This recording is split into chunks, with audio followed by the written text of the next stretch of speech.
നമ്മൾ nephrology O പിയിൽ സാധാരണ കണ്ടുവരുന്ന ഒരു പ്രോബ്ലമാണ് വൃക്കകളിൽ സിസ്റ്റ്. ഈ സിസ്റ്റ് എന്ന് പറയുന്നത് ദ്രാവകം അല്ലെങ്കിൽ കുറച്ച് വെള്ളം ഒരു ക്യാവിറ്റിക്കകത്ത് കാണുമ്പോഴാണ് സിസ്റ്റ് എന്ന് പറയുന്നത്. പലപ്പോഴും യാദൃശ്യമായാണ് ഈ സിസ്റ്റ് കണ്ടുപിടിച്ച് വരുന്നത്. നമുക്കെല്ലാവർക്കും അറിയാം, അൾട്രാസൗണ്ട് സ്കാന് ഒരു സാധാരണ ഉള്ള ഒരു പരിശോധനയാണ്. അപ്പോൾ നമ്മൾ ഈ സ്കാൻ ചെയ്യുമ്പോഴത്തേക്ക് ചിലപ്പം നമുക്ക് വൃക്കകളിൽ സിസ്റ്റ് സ്കാനിനകത്ത് നമ്മൾ കണ്ടുപിടിക്കും. അപ്പോഴത്തേക്ക് രോഗികൾക്ക് സാധാരണ വലിയൊരു പേടിയാണ്, വൃക്കകളിൽ സിസ്റ്റ് ഉണ്ടോ, അത് വലിയൊരു പ്രശ്നം വരുത്തുന്ന കുഴപ്പമുണ്ടോ. അപ്പോൾ അത് പറഞ്ഞിട്ടാണ് അവർ നമ്മുടെ ഒ പിയിൽ വരുന്നത്. അപ്പോൾ ഈ സിസ്റ്റ് ഒരു പ്രശ്നമുള്ള ഒരു സൈനാണോ? 90% സിസ്റ്റുകൾ ഒരു പ്രശ്നം വരുത്തത്തില്ല.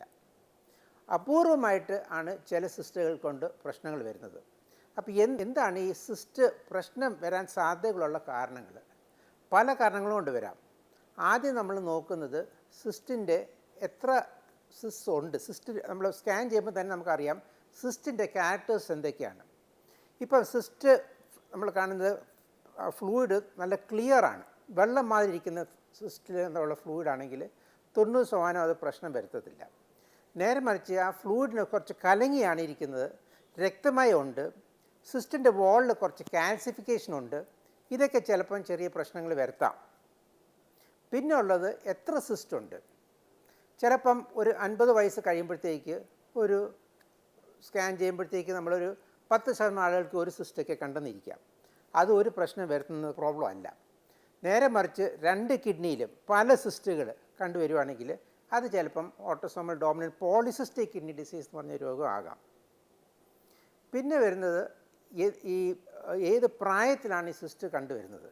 ഞാൻ പറഞ്ഞ മാതിരി ചെറുപ്രായത്തിലുള്ള സിസ്റ്റ് കണ്ടുവരുന്ന ചിലപ്പം ചെറിയ പ്രശ്നങ്ങൾ വരാം. നേരെ മറിച്ച് ഒരു 60-70 വയസ്സ് കഴിയുമ്പോഴത്തേക്ക് 1-2 സിസ്റ്റ് കാണുന്നതിൽ ഒരു പ്രശ്നം സാധാരണഗതിക്ക് വരുത്തത്തില്ല. പിന്നെ ഉള്ളത് ഈ സിസ്റ്റിൻ്റെ രോഗലക്ഷണങ്ങൾ എന്താണ്. നേരത്തെ ഞാൻ പറഞ്ഞ മാതിരി യാദർശികമായി സ്കാൻ ചെയ്തപ്പോഴത്തേക്ക് കണ്ടുവരുന്ന സിസ്റ്റ് 90% പ്രശ്നം വരുത്തുന്ന സിസ്റ്റുകളല്ല, പ്രത്യേകിച്ച് 1-2 സിസ്റ്റുകൾ മാത്രം കണ്ടുവരുവാണെങ്കിൽ. നേരെ മറിച്ച് വയറ്റ് വേദന, അമിതമായ രക്തസമ്മർദ്ദം, വൃക്കകൾക്ക് തകരാറ്, ക്രിയാറ്റിൻ ലെവൽ കൂടുതൽ വരിക, മൂത്രത്തിൽ ചുമന്നരം വരിക, വയറ്റ് വേദന, ഇങ്ങനെയുള്ളപ്പോൾ ചിലപ്പോൾ ഈ സിസ്റ്റ് അതിൻ്റെ കൊണ്ടായിരിക്കാം ഈ രോഗലക്ഷണങ്ങൾ വരുത്തുന്നത്. പിന്നെ ഉള്ളത് പാരമ്പര്യമായിട്ട് സിസ്റ്റിൻ്റെ അസുഖം ഉള്ളവരാണ്. ഇപ്പോൾ തന്നെ നമുക്ക് അച്ഛനോ അല്ലെങ്കിൽ അമ്മയോ അല്ലെങ്കിൽ അച്ഛൻ്റെ സഹോദരിമാർക്കൊക്കെ സിസ്റ്റ് ഉണ്ടെങ്കിൽ നമുക്കും കൂടി സിസ്റ്റ് ഉണ്ടെങ്കിൽ ചിലപ്പം അത് ഒരു പാരമ്പര്യമായിട്ട് വരുന്ന ഒരു സിസ്റ്റിൻ്റെ അസുഖത്തിൻ്റെ ലക്ഷണങ്ങളാകാം. നമുക്ക് പിന്നെ നോക്കാം പല പ്രായത്തിലുള്ള ആളുകൾക്ക് സിസ്റ്റ് വരുമ്പോഴത്തേക്ക് എന്തൊക്കെയാണ് കാരണങ്ങൾ. ചിലപ്പോൾ നമ്മൾ പ്രഗ്നൻസി ടൈമിൽ തന്നെ നമ്മൾ സ്കാൻ ചെയ്യുന്ന സാധാരണ ഒരു കോമൺ ഇതാണ്, എല്ലാ പ്രഗ്നൻസി ടൈമിൽ നമ്മൾ സ്കാൻ ചെയ്യും. അപ്പോൾ നമുക്ക് കണ്ടുപിടിക്കാം ചിലപ്പം വളരുന്ന കൊച്ചിന് ചിലപ്പം വൃക്കകളിൽ ചിലപ്പോൾ സിസ്റ്റ് കാണും. ചിലപ്പോൾ അത് ഒരു കിഡ്നിയിൽ മാത്രമായിരിക്കും സിസ്റ്റ് ഉള്ളത്. അത് യൂഷ്വലി ഒരു ഡിസ്പ്ലാസ്റ്റിക് കിഡ്നി എന്ന് പറഞ്ഞൊരു അസുഖമാണ്. പക്ഷേ മറ്റേ കിഡ്നിക്ക് പ്രശ്നമില്ലെങ്കിൽ സാധാരണ എനിക്ക് ഡിസ്പ്ലാസ്റ്റിക് കിഡ്നി ഒരു പ്രശ്നം ചെയ്യത്തില്ല. നേരെ മറിച്ച് 2 കിഡ്നിക്കകത്ത് സിസ്റ്റ് ഉണ്ട്, ഇതൊരു മൾട്ടി സിസ്റ്റിക് കിഡ്നി ഡിസീസാണ്. ഇങ്ങനത്തെ കുട്ടികൾക്ക് ചിലപ്പം വൃക്ക തകരാറോ ഡയാലിസിസ് ഒക്കെ ചെയ്യേണ്ടി വന്നിരിക്കാം.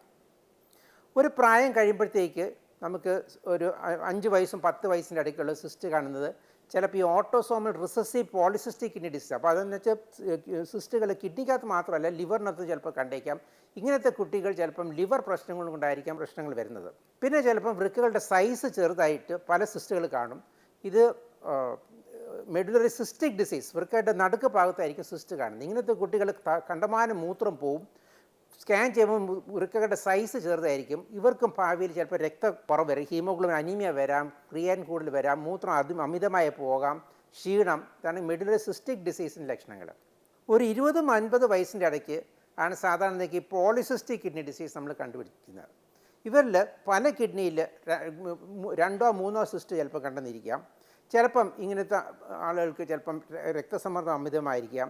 നമ്മൾ ടെസ്റ്റ് ചെയ്യുമ്പോഴത്തേക്ക് ചിലപ്പം ക്രിയാറ്റിൻ ലെവൽ കൂടുതലായിരിക്കാം. പിന്നെ നമ്മൾ ചോദിക്കുമ്പോഴായിരിക്കും ചിലപ്പോൾ അവർ പറയുന്ന പാരമ്പര്യമായിട്ട് സിസ്റ്റിൻ്റെ അസുഖമുള്ള ആളുകളുണ്ടെന്ന്. പോളിസിസ്റ്റിക് കിഡ്നി ഡിസീസ് നമുക്ക് അല്പം കൂടി ഗൗരവമായിട്ട് കണക്കാക്കേണ്ട ഒരു അസുഖമാണ്. കാരണം ഇവരിൽ ചില ശതമാനം ആളുകൾക്ക് ഭാവിയിൽ വൃക്ക തകരാർ വരാം. പിന്നെ നമുക്ക് ഒരു പ്രായം ഒരു 60-70 വയസ്സ് കഴിയുമ്പോഴത്തേക്ക് സിസ്റ്റ് കാണുമ്പോഴത്തേക്ക് ചിലപ്പം അത് ക്യാൻസറസ് ടൈപ്പ് സിസ്റ്റ് ആകാം. പക്ഷേ ഞാൻ പറഞ്ഞില്ല, പ്രായമാകുമ്പോഴത്തേക്ക് സാധാരണയ്ക്ക് നോർമലായിട്ട് തന്നെ സിസ്റ്റ് ഫോർമേഷൻ വരാം. സിസ്റ്റിനകത്ത് ഇരിക്കുന്ന ഫ്ലൂയിഡ് കലങ്ങിയിരിക്കുകയാണെങ്കിൽ, രക്തമയം ഉണ്ട്, അതിൻ്റെ സിസ്റ്റിൻ്റെ വാൾസ് കാൽസിഫിക്കേഷൻ ഉണ്ടെങ്കിൽ ചിലപ്പം ക്യാൻസറിൻ്റെ ലക്ഷണം ആകാം. പക്ഷേ ഒരു 90% ആളുകൾക്ക് പ്രശ്നം വരാത്തില്ല. പക്ഷേ അതിന് വേണ്ടി ചിലപ്പം ഫോളോ അപ്പ് ചെയ്യേണ്ടി വരും. എന്തൊക്കെയാണ് ഈ സിസ്റ്റ്, വൃക്കകളുടെ സിസ്റ്റ് വരുമ്പോൾ രോഗലക്ഷണങ്ങൾ? ഞാൻ നേരത്തെ സൂചിപ്പിച്ച മാതിരി 90% സിസ്റ്റിനൊന്നും യാതൊരു പ്രശ്നങ്ങളും കാണത്തില്ല.